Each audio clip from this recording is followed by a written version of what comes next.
Muy buenos días, tengan todos ustedes. Primero que nada, queremos agradecer muchísimo el favor de su espera, de su tiempo. Muchas gracias, primeramente. Además, les damos la más cordial bienvenida a esta que ya es la segunda edición de eTech Evolving Education. Nos hace muy felices, de verdad. Yo soy Jessica Celey-Luque, soy quienes los acompañará y en nombre de los organizadores de este evento, bueno, pues decimos gracias. Contar con su presencia, la verdad, durante este gran evento es maravilloso. Un evento de tecnología e innovación educativa. Los invitamos a que disfruten. Gente bonita, después de un par de años de tanta incertidumbre, la verdad, contar con un grupo de organizadores que crean un evento como este, que han trabajado arduamente durante muchos meses, la verdad es tiempo, ahora nos llega el tiempo por fin de disfrutar, así que los invitamos a que en este primer día de actividades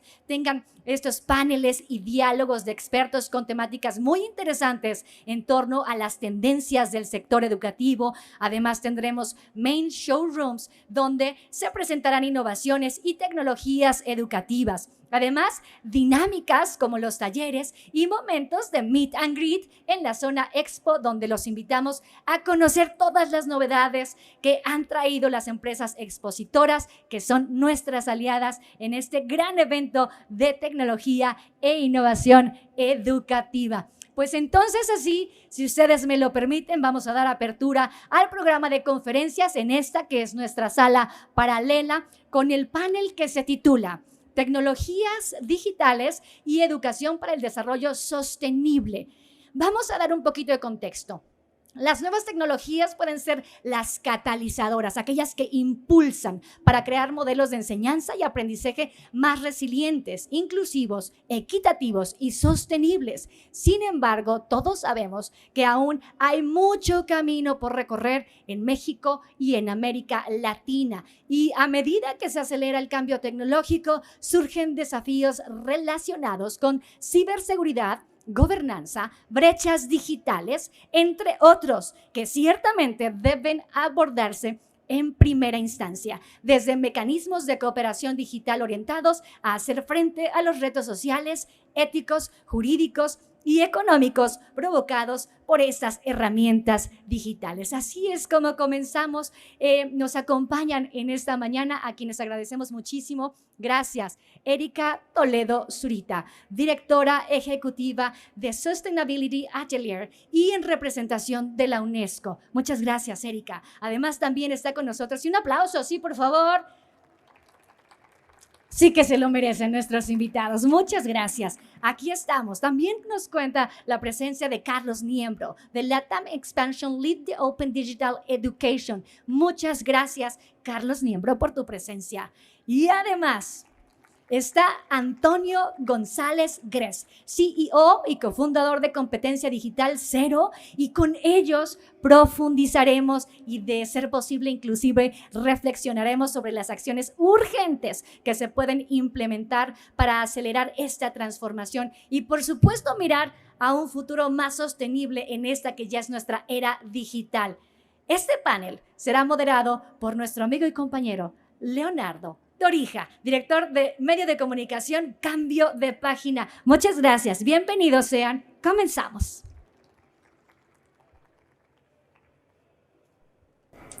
Listo. Gracias a todos. Muy buenos días. Sobre todo, pues reconocer el interés que tienen cada uno de ustedes en este gran evento de tecnología y educación denominado eTech Evolving Education. Y pues evidentemente estamos listos para iniciar. Por la invitación y obviamente al foro de eTech. Pues hablar de los ODS y la tecnología a veces pareciera muy fácil, pero realmente me costó mucho pensar en una respuesta para esta pregunta.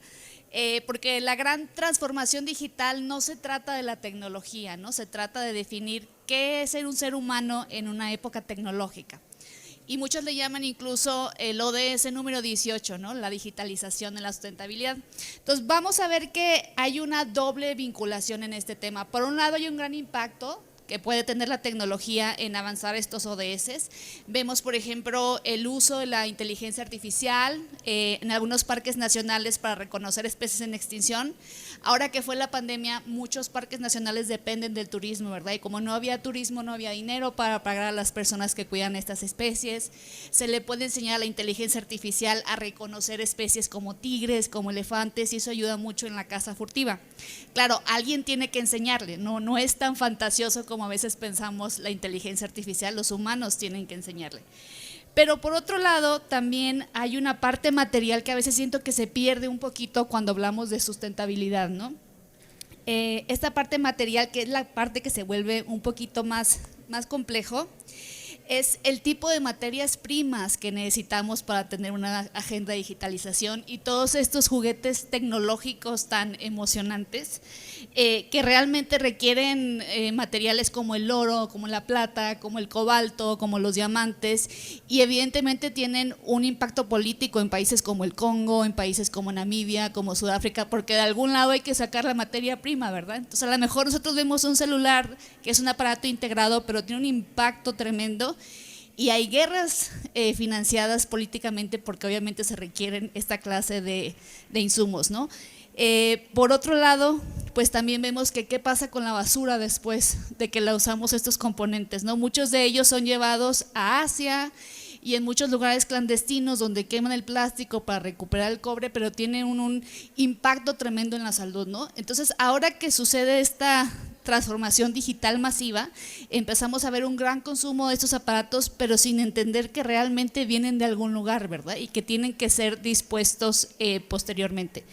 Entonces, yo les diría que hay que verlo a un nivel un poco más sistema, no nada más como ODS de el cambio climático, las ciudades inteligentes. Incluso en las ciudades inteligentes tenemos diferentes tipos. Está la 1.0, donde nada más hacemos una compra pasiva de tecnologías, ¿verdad? Compramos juguetes para la ciudad que son un poquito más grandes que los que tenemos en casa. O una ciudad inteligente 4.0, donde realmente la tecnología no es tan importante, sino que la ciudadanía realmente puede incidir en los servicios públicos, en la vida política, y eso requiere también de cultura democrática, ¿no? Entonces, pensando en estos sistemas que pueden contribuir a la sustentabilidad, vemos por un lado que necesitamos una estrategia para la democracia energética. Todo ocupa energía, ¿no? La tecnología requiere energía. Un tema muy álgido ahorita en nuestro país, pero para darles una idea, las centrales donde guardamos todos los datos usan el 2% de la energía global, o sea, es tremendo, ¿no? ¿Cómo vamos a garantizar esa energía? Y al mismo tiempo, ¿cómo cumplimos con el cambio climático? Porque tiene un impacto tremendo. El otro tema es la infraestructura. La infraestructura tiene que ser inclusiva, pero también debemos recordar que la infraestructura es material, ¿sí? Cuando pensamos en la nube, a veces pensamos que está ahí en el cielo con los angelitos, ¿verdad? Que no tiene ninguna materialidad, pero realmente la empresa que más guarda datos, que es Tata en la India, tiene una cantidad enorme de cables que cruzan el océano y también generan toda una cantidad de retos ambientales, ¿verdad? Entonces, entender cómo funciona la infraestructura, tenemos que, pues, pensar un poquito más en eso, ¿no? También que la infraestructura tiene nacionalidad. Ahorita con la guerra en Ucrania vimos que de repente todo el sistema energético pues era de alguien, ¿verdad? Y si no te llevas bien conmigo te corto la energía. Actualmente hay una carrera tecnológica entre China y Estados Unidos. A veces no sabemos que nuestros datos pues están bajo las leyes de uno u otro país. Si ustedes usan Zoom, lo más seguro es que todo lo que hagan está regido por las leyes estadounidenses, ¿verdad? Entonces también entender las cuestiones geopolíticas de la tecnología es importante. Ver cuál va a ser el rol de los nuevos corporativos tecnológicos, porque son unos monstruos, ¿no? Realmente ellos vienen a reemplazar a los corporativos mercantiles del siglo XX, como McDonald's, bueno, ahora Tata, Amazon, tienen que tener también una función social, ¿sí? Y tenemos que limitar su actividad en las fronteras. Y por último, para terminar, pero nada más para darles una idea de por qué no es tan sencillo contestar esa pregunta, el rol de el sistema educativo, ¿sí? Especialmente en lo que es la tecnología y la equidad de género. Frédéric Vacheron, el director de UNESCO, hace unos años compartió que 111 millones de niñas y jóvenes están en riesgo de no regresar a la escuela. Esto significa darle la vuelta hacia atrás a la lucha por el género, ¿no? En el sistema educativo vemos que la mayoría de las personas que trabajan ahí, ¿qué son? Mujeres, ¿verdad? La mayoría de las educadoras son mujeres, sin embargo, a nivel alto hay puros hombres. Incluso digo, sin ser tan crítica, pero en el panel anterior solamente había hombres en el panel, ¿no? Entonces esas son banderas rojas que necesitamos aprender a identificar. Necesitamos avanzar la vocación tecnológica de niñas y mujeres. Necesitamos usar estos nuevos formatos híbridos que nos permiten, si las niñas y chicas tienen que quedarse en casa, cuidar a los hermanos más pequeños, tienen que trabajar porque obviamente el COVID nos pegó a todos, bueno, mantenerlas en el sistema educativo, porque la agenda de género también es parte de la sustentabilidad, ¿no? Entonces, bueno, empezaría con esas reflexiones. Muchas gracias, Erika. Pues seguimos, mi estimado Carlos Niembro, con este tema que, si bien es complicado, pero vamos a tratar de darle luz a nuestros asistentes, sobre todo, Carlos, para conocer cómo se relacionan las tecnologías digitales y el desarrollo sostenible, y sobre todo, por qué deben ir de la mano, especialmente en un contexto global como el que estamos viviendo actualmente, Carlos. Bueno, como Erika lo comenta, yo creo que es algo que tiene muchos niveles de penetración en la conversación, ¿no? O sea, hablar de un desarrollo sustentable tiene una gran cantidad de capas y no es un problema simple, porque una solución a su mismo tiempo genera un problema. Lo que nosotros consideramos desde One INEO es que el concepto de la simplicidad es un elemento súper importante. ¿Por qué razón? Porque tenemos que hacer la tecnología accesible a la mayor cantidad de gente, ¿no?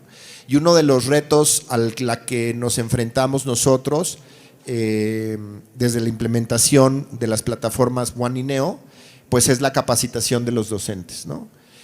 Nuestro foco siempre ha estado presente no tanto en los docentes que son sumamente brillantes en el uso de la tecnología, sino en los maestros que tienen un mayor reto, que tienen un mayor problema en entender y en comprender. Entonces, lo que nosotros buscamos en ese sentido es la simplicidad de todos y cada uno de los retos que ponemos. ¿Para qué?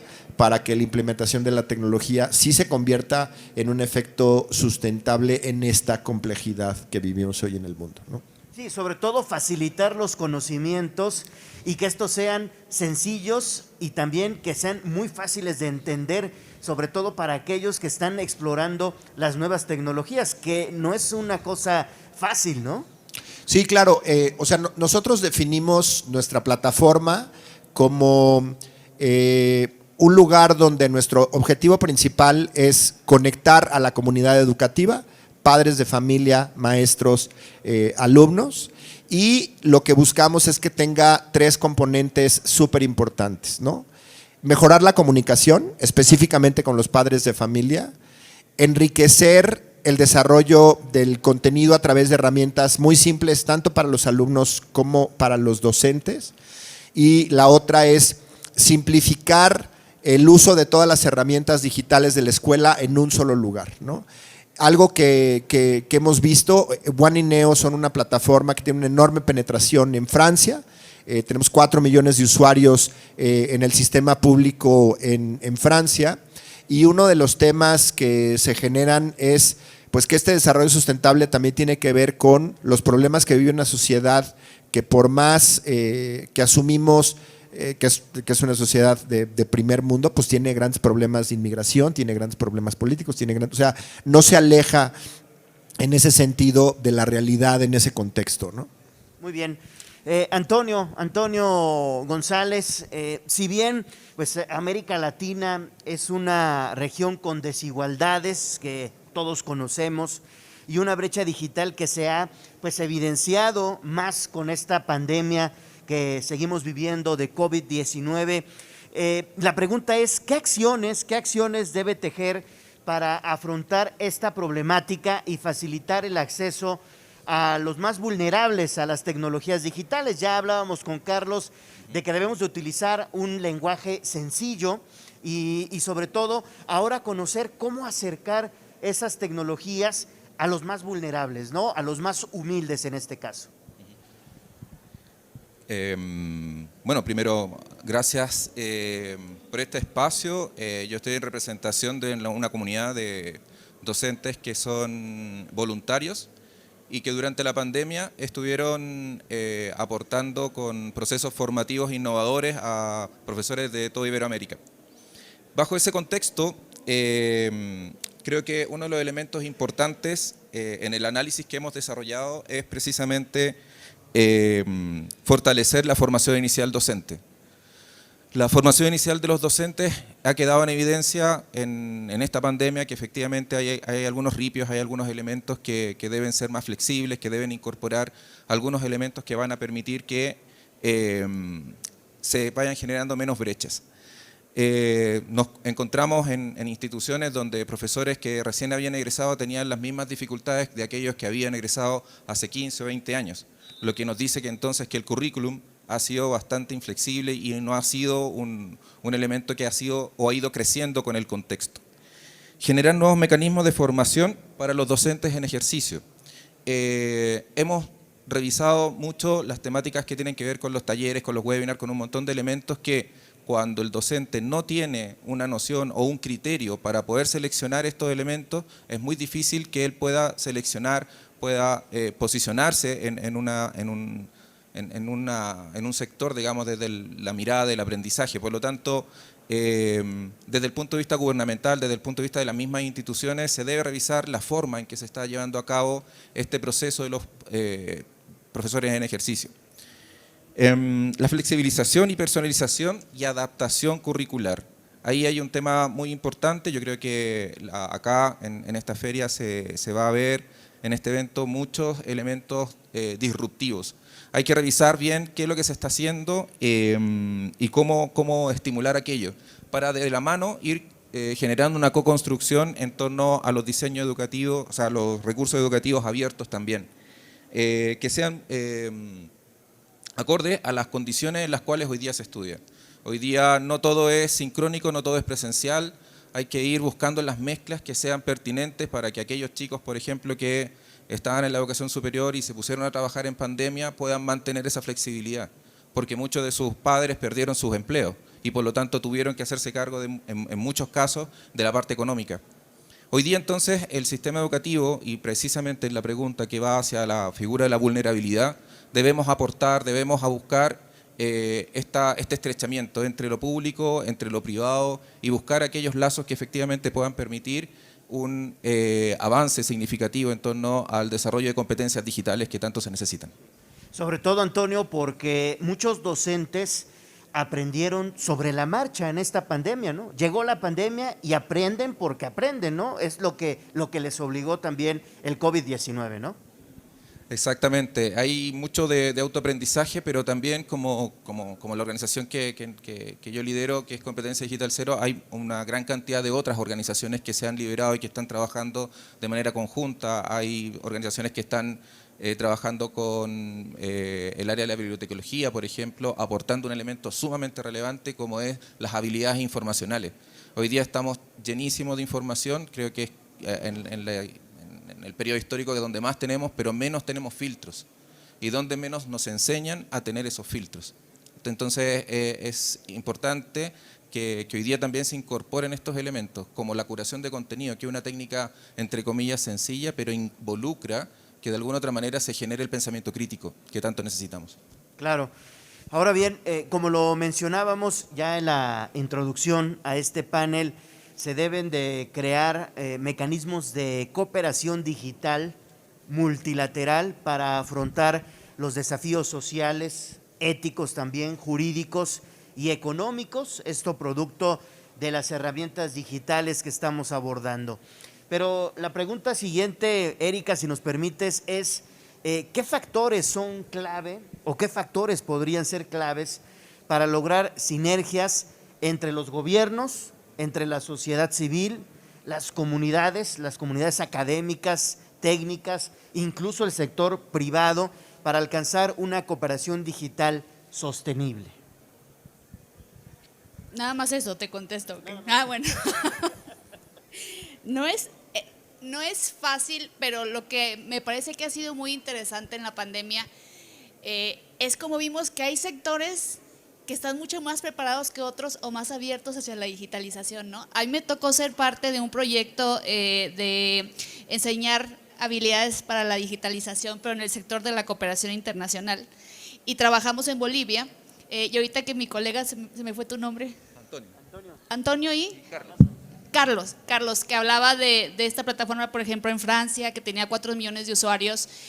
Nos tocó lidiar con comunidades, por ejemplo, aymara, ¿no? Entonces fue muy chistoso porque las mujeres indígenas aymara ya habían comprado su inscripción al Zoom, ya sabían cómo meterse al Zoom, ya estaban listas, ahí las veías bien hermosas con toda su ropa, pero la agencia de cooperación alemana, que era quien financiaba esta capacitación, no tenía permiso para entrar en Zoom, no tenía permiso para usar todas las aplicaciones estadounidenses por cuestiones éticas. No sabían realmente si cumplían con las leyes europeas del uso de datos, porque allá no se permite el monitoreo de a qué horas entras a una plataforma, a qué horas sales. Hay muchas restricciones sobre los megadatos, cómo se usan. Entonces vemos que de repente hay sectores que están avanzando tremendamente en esta agenda, incluso algunos maestros que empezaron a hacer colectivos, que empezaron a indagar todo este mundo. Entonces aquí realmente tenemos que ser muy abiertos de que a lo mejor ni siquiera va a ser el sector tecnológico quien va a liderar esta revolución. Vemos estudiantes que están haciendo cosas increíbles con la tecnología. Creo que ese es el gran futuro, ¿no? En lo disruptivo, en pasar a ver en dónde está la energía para cambiar ese sistema. No va a ser en los lugares que pensamos, no va a ser en el gobierno, porque de por sí es muy difícil a veces como gobierno estar no al tanto de la velocidad. A ustedes yo creo que les pasó como a muchas personas, empezamos a usar Zoom, luego se hizo más fácil, todo el mundo decía, no, usa Zoom, no uses Microsoft Teams, pero de repente Microsoft Teams hizo un super cambio, entonces todo el mundo en Microsoft Teams, y es consumir tecnología, software tras software tras software, y tiene que llegar un momento en el que digamos, ok, realmente ¿para qué lo necesito, no? Tener como principio rector el minimalismo digital, o sea, ¿qué necesito, para qué y cuándo? Porque va a haber tantas nuevas apps, tantas nuevas tecnologías, tantos avances que, como les decía, tiene que hacer sentido para nosotros como personas. No podemos ir corriendo atrás de todas los nuevos juguetes. Un gobierno no puede hacer mega inversiones tan caras, también tiene que decir, bueno, a lo mejor este año contrato esta tecnología y chin, el año que entra está obsoleta. Entonces necesitamos ser como un ecosistema donde aprendemos unos de otros, ¿no? De todos los sectores civiles, y eso es muy interesante porque hace el mundo un poco menos jerárquico, ¿no? De repente la persona que menos creías tiene una idea excelente, tiene una mejor visión de qué sí funciona o no funciona, y eso implica pues romper muchas jerarquías. Así es, sobre todo que estemos abiertos a seguir aprendiendo, ¿no? Adelante, Jessie. Sí. Acá estamos ya. Muchísimas gracias a nuestros panelistas. De verdad que son informaciones que de verdad quisiéramos rascar y podríamos estar toda esta tarde aquí ahondando en esto, pero sus aportaciones han sido realmente increíbles. Las agradecemos de corazón. Muchas gracias, Leonardo, por supuesto, por tu moderación. Muchas gracias al público. Me parece que este será un buen momento, si ustedes quieren, si tienen alguna duda, de que comencemos esta serie de preguntas y respuestas. Si ustedes quieren compartirnos alguna duda, bueno, pues la abrimos esta sesión y les pedimos nada más, por favor, que nos mencionen el nombre, su nombre, de dónde nos acompañan y a quién de nuestros 3 panelistas va dirigida su pregunta. En caso de ser así, levantamos la manita y nuestros compañeros nos van a ayudar para pasarles un micrófono, ¿verdad? No veo a nadie por ahí, pero pues seguramente están. Aquí estamos, ya. Aquí compañero, está. Por favor, ayúdame. Te van a acercar el micrófono para que nos hagas el favor a la gente que nos está haciendo el favor de acompañarnos a través de sus dispositivos virtualmente. Bueno, pues también les pedimos que si tienen alguna pregunta la vayan preparando y por supuesto en un momentito se las haremos llegar a nuestros panelistas. Ahí viene ya el micrófono. Ya aquí tiene, acá. Ahí está. Levantamos la manita, ahí está. Gracias. Hola, ¿qué tal? Buenos días, soy Jorge, vengo del Colegio San Ángel, para Antonio, ¿cierto? ¿Cómo evitamos que toda esta revolución digital en la educación, sobre todo yo siendo parte de un colegio particular, lo veo mucho, al final lo que termine sea ahondando las diferencias entre, sobre todo los pobres y los que sí tienen recursos para todos estos gadgets, acceso a internet de calidad, etcétera? Perdón, ¿tu nombre? Jorge. Jorge. Jorge, esa es es la tremenda interrogante. Yo creo que hoy día los gobiernos, hoy día las entidades están todas pensando sobre lo mismo. Esto tiene una incidencia importante en el contexto de la educación. Cuando, por ejemplo, en el 2021 me pareció que de pronto pasó eso que decías tú. Había que volver, en nuestros países latinoamericanos paramos mucho tiempo, en Europa no se paró, por ejemplo. Acá nosotros alcanzamos casi llegar a casi 2 años prácticamente de parar, de estancar el tema de las clases. ¿Y qué pasó en ese intertanto? Los profesores, las familias, los niños comenzaron a aprender un poco en un proceso autoformativo, que no siempre es el más adecuado. Sin embargo, si uno lo mira desde el lado positivo, el vaso medio lleno, se sientan las bases para que comience un trabajo en el cual los sistemas educativos comiencen a desarrollar el proceso de formación en competencias digitales.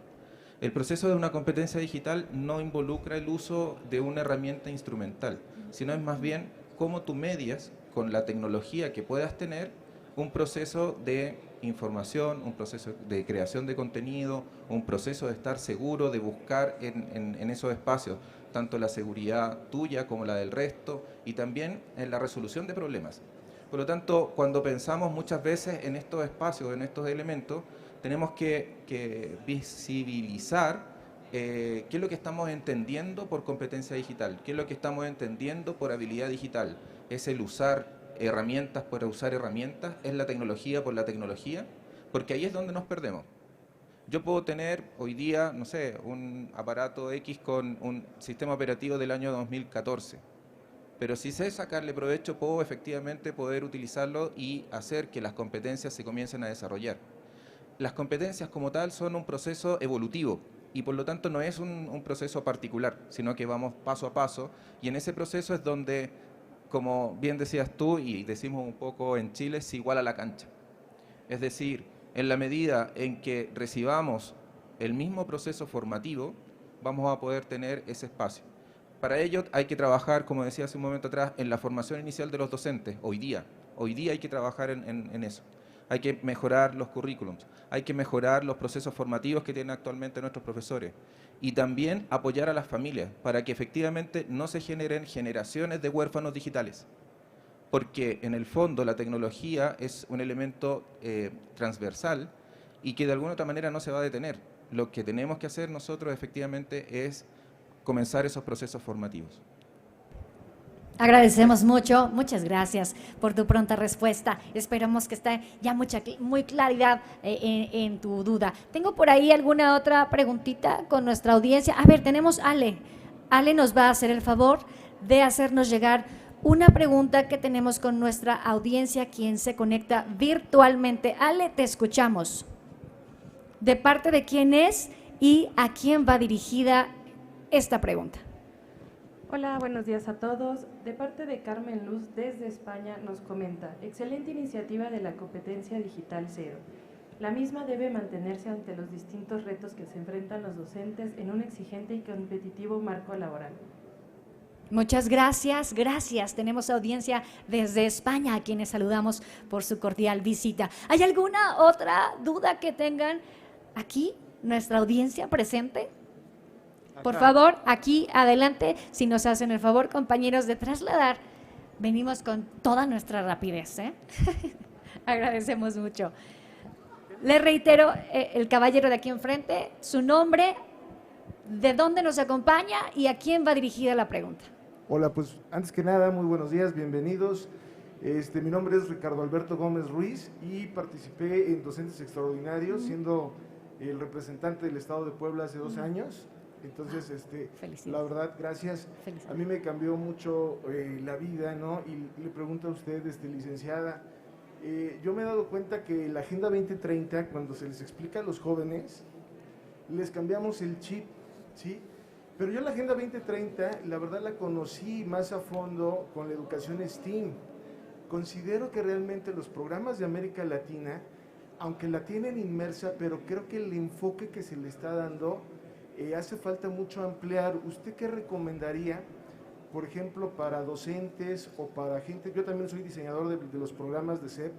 ¿Qué tenemos que hacer? ¿Qué tenemos que ajustar en todas las materias para que los 17 objetivos realmente tengan un fundamento y queden muy claros, ¿no? Porque en mi caso, pues yo tuve la oportunidad de participar y lo explico de esa forma. Pero yo considero que a muchos de nuestros docentes no les queda muy clara la Agenda 2030 y desde ahí comienza un fantasma, ¿no? Entonces, ¿usted qué recomienda? Pues primero con los docentes y segundo con los programas de estudio. ¿Qué es lo que se tiene que hacer para hacer estas reformas? Erika Toledo, te escuchamos. Ay, gracias. No te vi. A mí esa pregunta me gusta mucho porque creo que obviamente es la agenda global que estamos todos tratando de implementar, pero sí, como que cuando le preguntas a la gente, los ODS son 17 y son estos temas, a veces se nos olvida un poquito explicar que tienen indicadores, ¿no? Yo creo que en la medida en que decimos, bueno, estos ODS tienen tales indicadores y cómo puedes contribuir como maestro, entonces te hace más claro, porque si tú no sabes en qué parte de la acción vas tú, entonces, ¿cómo vas a contribuir, no? Creo que por un lado es un poquito más profundizar en qué significa eso ya en la acción. Y para mí lo más importante, y esa es una agenda en México muy interesante porque realmente se ha estado yendo de agencia en agencia, ¿no? Primero empezó en la Presidencia de la República, luego la sacaron a la Secretaría de Relaciones Exteriores, ahorita está en la Secretaría de Economía, entonces creo que no ha cuajado, o sea, como ya una estrategia de implementación. Entre más cercano esté a la acción local, ¿sí?, creo que es mucho más impactante, ¿no? Si yo te digo, oye, hay que proteger la biodiversidad y el oso polar se está muriendo, pero tú no sabes que hay, en donde vives una libélula nativa que tienes que proteger, que es mucho más importante en tu contexto, que digo, no porque el oso polar no lo sea, pero que realmente es lo que a ti te toca. Creo que ese, ¿no?, voltear a la acción local es, yo creo que uno de los grandes temas que estamos viendo, ¿no? Porque algunos de las investigaciones que se han hecho nos dicen que vamos un poquito tarde con esa agenda, ¿no? Lo más seguro es que no vamos a lograr en este momento lo que queremos lograr, pero en la medida que cada país diga, bueno, ¿qué significa esta agenda para mí? ¿En dónde está la acción que yo puedo implementar? Es más fácil para un docente decir, ok, no puedo hacer esto y esto y esto y el otro. Nosotros actualmente, nuestra organización es parte de una red de expertos financiada por el gobierno alemán que trabaja con expertos de India, Sudáfrica, Alemania y México. Y yo les puedo decir, uno de los países más avanzados, a veces uno pensaría que son los países desarrollados, ¿no? Pero uno de los más avanzados del mundo es la India. Tienen una cantidad de iniciativas tecnológicas, digitales, que dice uno, wow, ¿no? Y es un país muy cercano al nuestro, tienen pues una gran diversidad cultural, ambiental, problemas democráticos, o sea, hay cosas que se pueden transferir. La segunda categoría de exportación de la India son los ingenieros en sistemas, o sea, realmente tienen muchísimo, ¿no?, que compartirnos. Y ahí nos damos cuenta que también hay muchas cosas muy sencillas de la digitalización que los mismos educadores a los que pueden contribuir, ¿no? Entonces, que creo que entre más cercano a casa esté esa acción, mayor es el impacto y el entendimiento de, ok, lo que puedo hacer es esto, ¿no? Agradecemos mucho, Erika, agradecemos. Ya este es el momento, insisto, nos encantaría quedarnos por acá. Me están dando una instrucción, tenemos todavía otros minutitos. ¿Hay alguna otra pregunta por ahí que nos quieran hacer? Virtualmente nos hacen llegar una pregunta. Alejandra, por favor, te escuchamos.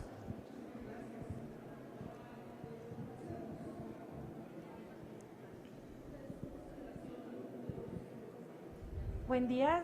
Saludos desde Ecuador. Mi pregunta es, ¿cada qué tiempo debería evaluarse la tecnología adoptada por una institución o qué es lo recomendable para no generar gastos en vez de inversiones? Gracias. ¿Hay alguien específicamente para quien vaya orientada esta pregunta o hay alguno de nuestros panelistas que quisiera compartir esta respuesta? No va enfocada a alguien en específico. A nadie en específico. ¿Hay alguno que quiera? Muchas gracias. Te escuchamos. Adelante, Carlos. Carlos, miembro.